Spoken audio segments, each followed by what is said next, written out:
الحمدللہ وحدہ لا شریک لہ والصلاۃ والسلام علی من لا نبی بعد۔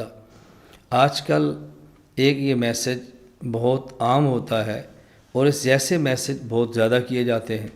مثلا کوئی شخص یہ کہتا ہے جی فلاں بندے نے خواب دیکھی ہے اور خواب میں یہ دیکھا ہے، جو اس خواب کو اتنے بندوں تک پہنچائے گا اللہ اس کو جنت دے گا، اس کا کام ہو جائے گا۔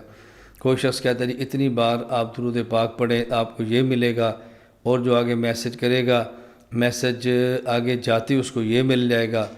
حضور اکرم صلی اللہ علیہ وسلم پر درود پاک پڑھنا یہ بہت افضل اور مقدس ترین عبادت ہے، اس میں کوئی دوسری رائے نہیں ہے۔ قرآنی آیات، اللہ کے نام اور اذکار بہت مقبول ہیں، اس کا بہت اہتمام کرنا چاہیے۔ ہم بھی اپنے یہاں کرتے ہیں، ہر روز فجر کی نماز کے بعد سورہ یاسین بھی پڑھتے ہیں، ذکر بھی کرتے ہیں، اشراق تک تلاوت بھی کرتے ہیں، ہم بھی اہتمام کرتے ہیں، آپ بھی کریں۔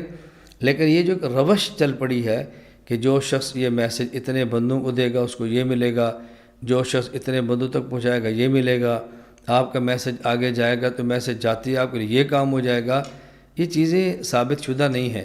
اس لیے اس قسم کے میسج آگے منتقل کرنے سے اور اس قسم کے میسج آگے فارورڈ کرنے سے بہت زیادہ احتیاط کرنی چاہیے۔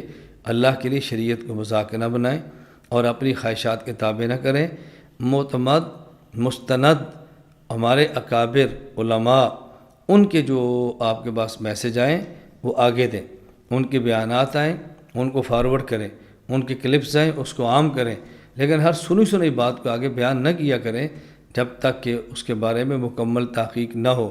اور تحقیق کا طریقہ یہ نہیں ہے کہ آپ لوگ خود کتابیں کھول کے شروع ہو جائیں، یہ آپ کے بس میں نہیں ہے۔ قابل احترام اور مستند علماء سے رابطہ کر کے تحقیق کروا لیا کریں۔ اللہ تعالی ہم سب کو شریعت کے مطابق زندگی گزارنے کی توفیق عطا فرمائے۔ وآخر دعوانا ان الحمدللہ رب العالمین۔